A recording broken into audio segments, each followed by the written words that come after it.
Magandang umaga po sa inyo lahat. Ako po si Police Colonel Eduardo Asierto. Ako po ay isang pulis na nanilbihan ng mahaba at tapat para tulungang masawata ang illegal na droga sa ating bansa. Matagal po akong naging anti-narcotics operative at natalaga po ako bilang Deputy Director ng PNP Anti-Illegal Drug Group at PNP Drug Enforcement Group. Ako din po ang parehong Police Colonel Eduardo Asierto na matagal nang ipinapahanap at ipinapapatay ng dating Pangulong Duterte sa militar at sa kapwa ko pulis. Pinapapatay po ako ni Duterte dahil natalisod ko at pinaimbestigahan ko sila Michael Yang at Alan Lim na malapit nilang kaibigan ni Senator Bongo. Ako po at kasamahan kong si Police Captain Lito Perote ang nakadiskubre ng mga illegal na aktibidad at gumawa ng report tungkol kay Michael Yang at Alan Lim, mga personalidad sa illegal na droga na laging nakikitang nakasama ni Pangulong Duterte at Senator Go. Yung kasamahan ko pong si Police Captain Perote ay dinukot po sa lobby ng isang hotel sa Bacolod ng 5 armadong kalalakihan na nakasuot ng bonnet at bulletproof vest. Meron din po silang mga lookout sa labas. Hindi na po makita hanggang ngayon si Perote at malamang patay na si Perote. Matagal na po akong natatakot para sa aking buhay dahil ako ay pinapapatay ni Duterte. Sila po ay ma-impluwensya hanggang ngayon. Pero this has got to stop. Tapos na ang maliligayang araw ni Duterte, Bongo at Bato de la Rosa. Isama na rin natin si Aaron Aquino, si Oscar Albayalde at Wilkins Villanueva. Dapat na silang usigin ng batas. Dapat malaman ng tao ang kanilang kasamaan. Panahon na ng paniningil. Bibigyan linaw ko ang mga intelligence report ko. Ang dahilan kung bakit ako ginigipit ni Duterte. At bibigyan linaw ko din yung raid namin sa Davao noong gabi ng December 31, 2004. Hindi ko alam noon papala tayo pinagloloko ni Duterte. Ang utos pa nga ni Duterte ay sunugin ang Shabu Laboratory pero hindi ako pumayag. Bago po ako magpatuloy, gusto ko lang po ding ilahad sa inyo na yung mga kasama ko sa trabaho na humarap sa Senate Blue Ribbon hearing. Si Captain Perote, si Master Sergeant Jerry Liwanag, kasama na din si Director Fajardo, lahat ay patay na. Silang lahat ay pawang mga inosente at walang kasalanan. Matitino po silang mga pulis at tapat sa kanilang tungkulin. Si Master Sergeant Jerry Liwanag ipinagbabaril at napatay sa Bulacan. Si Director Fajardo namatay na mag-isa sa ibang bansa. Si Captain Perote hanggang ngayon nawawala at patay na. Ito po yung aking timeline. Sisimulan ko po ito dun sa December 31, 2004 kung saan ni-raid namin yung Shabu Laboratory sa Davao, sa Domoy. Nung panahon na yon, ang identified lang namin ay si Alan C. Kasi siya yung lagi nagpupunta sa laboratory. Si Johnson Chua, na identified na owner at financier, ay hindi namin nakikita na pumapasok sa laboratory. Pero yung bahay niya, alam namin kung saan, sa Davao City. Pero during that time, hindi namin siya kilala. Si Michael Yang naman ay hindi namin nakita during the surveillance sa Davao noong December 24. Nagsimula po kami mag-surveillance sa Domoy is ng late October. At nag-full-time kami ng full-time surveillance noong November hanggang December, hanggang sa dismantle namin siya. Si Michael Yang, talagang hindi siya nakita ron. Hindi namin siya nakita. Kasi ang participation ni Michael Yang during that time is siya ang sumalubong ng 2 container ng mga equipment at chemicals na galing ng Pulyok Port sa Cotabato City. Siyang tumanggap siya nag-ayos at siya nag-atid sa iba-ibang lugar. Hinatid niya sa Cagayan de Oro at doon sa Domoy. Yan ang participation ni Michael Yang sa Davao Laboratory noong 2004. Noong April 2016, una kong narinig o unang nireport sa akin ng aking asset, si Michael Yang. Ipinakita sa akin ng aking asset yung picture ni Michael Yang, ni Duterte at ni Bongo sa loob ng eroplano. Yung pong nakikita nyo, yan po yung picture na pinakita niya sa akin. Ang sabi niya sa akin dito is si Michael Yang is laging kasama si then presidential candidate Duterte at si Bongo. Nung tinanong ko kung sino si Michael Yang, ang sabi niya, si Michael Yang ay kasama sa Davao Laboratory. Nung makuha ko yan, April 2016, hindi ko masyadong inintindi kasi eleksyon. Pinabayaan ko lang yung information na yon. Pero, at kasama dun sa impormasyon na binigay niya is si Michael Yang ay kasama niya si Alan Lim lagi o alias Ayong. Silang dalawa ang patuloy na nagtatrabaho sa illegal na droga. At sinabi rin niya na si Alan Lim o si Li Wenqiong o Wen Li Chen ay involved sa na-dismantle na Cebu Laboratory sa Cavite noong 2003. So ang ginawa ko is kumuha ko ng ebidensya. Ang ebidensya ang nakuha ko nung November 2016, alam na ni Chief De La Rosa during that time na si Michael Yang at Alan Lim ay may involvement sa droga.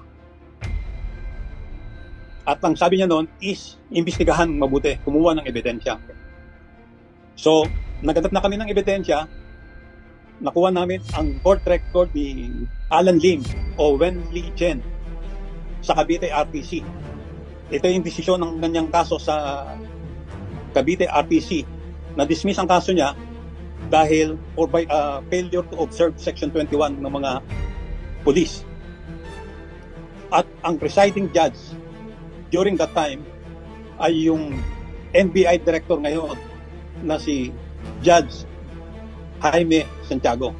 At during sa validation na ginawa ko, inutusan ko si Captain Perote na maghanap ng tao na pwede pang mag-validate doon sa impormasyon na binigay sa amin ng asset. So noong August 10 to 12, bumiyahe kami ni Captain Lito Perote sa Davao City at kinausap namin nung isang informante para matanong kung anong involvement ni Michael Yang sa Davao Rig. Nakausap namin siya, pinakitahan namin siya ng mga pictures ng iba-ibang litrato ng Chinese at nung nire-review niya yung mga pictures, isa sa mga itinuro niya ay si Michael Yang. Pero ang sabi niya, Sir, yan si Dragon. Sabi ko, bakit Dragon ang tawag mo? Sir, may tattoo yan sa likod ng Dragon. Tapos, tinanong ko kung anong participation niya. Sabi niya, Sir, yan ang kumuha o tumanggap ng 2 container galing Pulyok ng mga equipment at chemicals para doon sa Domoy at yung iba dinala sa Cagayan de Oro. Sa huli, sinabihan namin yung informant na yon na patuloy na maganapan ng impormasyon tungkol kay Michael Yang. So, bumalik kami ng Maynila. Pagbalik namin sa Maynila, by September tumawag yung asset sa amin o tinawagan nila dito yung asset namin para tanungin kung ano yung na-discover niya. Ang sabi niya, Sir, si Michael Yang pala ay malapit kay Presidente Duterte Bongo. Nakakatakot naman yata itong pinagagawa ninyo. Sabi ko, huwag kang matakot, hindi makita susunugin. So talagang na-confirm na si Michael Yang ay talagang malapit kay Presidente at kay Bongo. So gumawa na ako ng report. Ibinigay ko ang report ko noong September 2017 sa director ng Drug Enforcement Group para ibigay kay Chief PNP De La Rosa. Pero ito yung panahon ng Marawi siege. Hindi niya na ibigay at siya ay na-relieve at ginawa siyang regional director ng ARM. ng BARD. So, ibinalik sa akin yung report. Hinawakan ko lang. Then, nung December 2017, nalaman ko na si Alan Lim ay iniimbestigahan din ng anti-kidnapping group dahil sa involvement sa kidnap or ransom ng mga Chinese sa mga Pogo. Ang report noon kay Alan Lim is alias Ayong, kasi itong si Alan Lim ang dami niyang pangalan. Si alias Ayong ay siya ang nagpapacilitate ng payment ng mga ransom. Parang umabot na sa 120 million yung napacilitate niyang payment. At nung sa second week ng December, nag-report ako, kinausap ko si General Castolan at ni-report ko sa kanya about yung aking report. Kasi sinabi ko sa kanya, mukhang hindi naman totoo yung war on drugs. Sabi niya, bakit? Kasi merong drug personality na malapit kay Presidente. Sinabi ko sa kanya na meron akong report at kinuha yung report ko. Ibinigay ko sa kanya the following day. Then, nung bago mag-Christmas, nalaman ni General Bato de la Rosa na meron akong report about Alan Lim. Ipinakuha niya yung report kay General Castolan. So, alam na ni General Bato de la Rosa bago mag-Pasko ng 2017 ang report ko. Pero wala akong nalaman o wala siyang official na ginawa. Pero nakarating sa akin, mayroong nag-report sa akin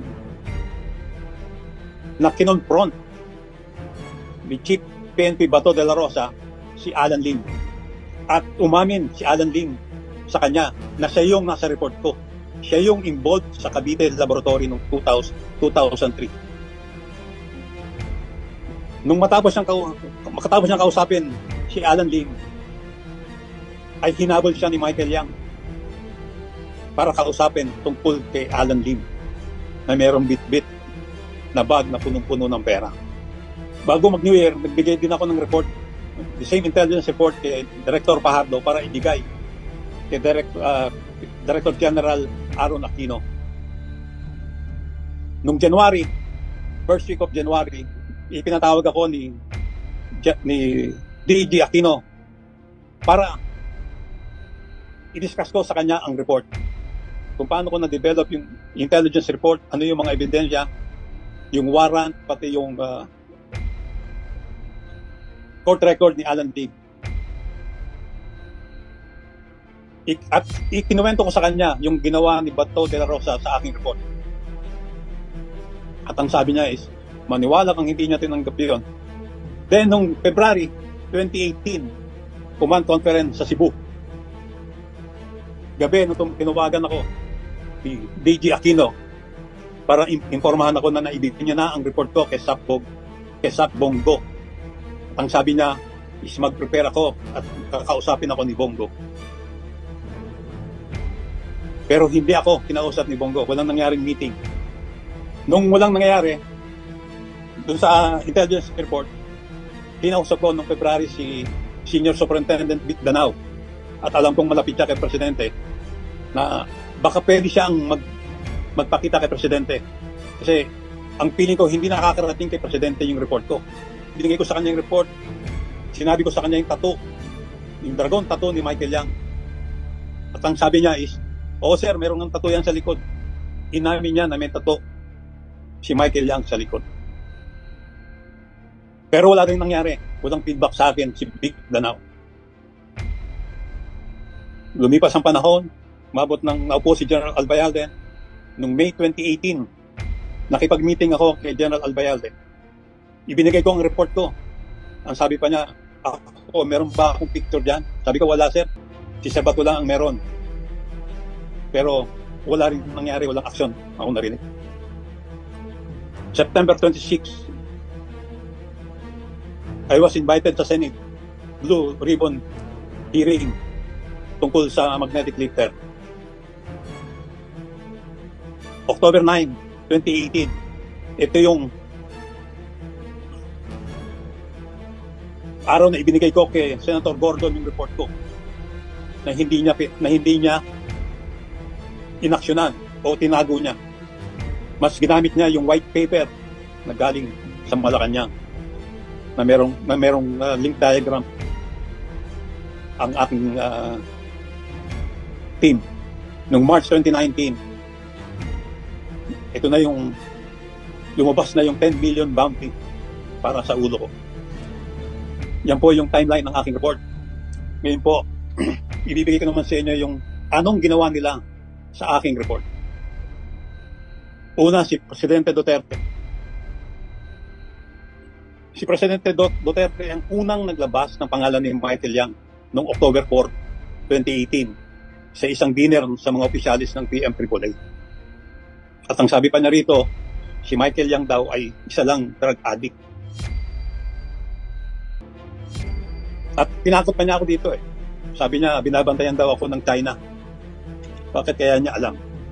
Pinayagan kaya niya. Then, meron siya okasyon sa South Cotabato. Dito talagang dinaretso niya lang ang militar. Bakit daw buhay pa ako? At kung ano pang sinabi na ni Duterte sa akin dito. Nagbigay daw ako ng 1,000 AK-47 sa NPA. Alam ni Duterte ang report ko as early as January o December 2017 pero wala siyang response. Hindi niya inaksyonan.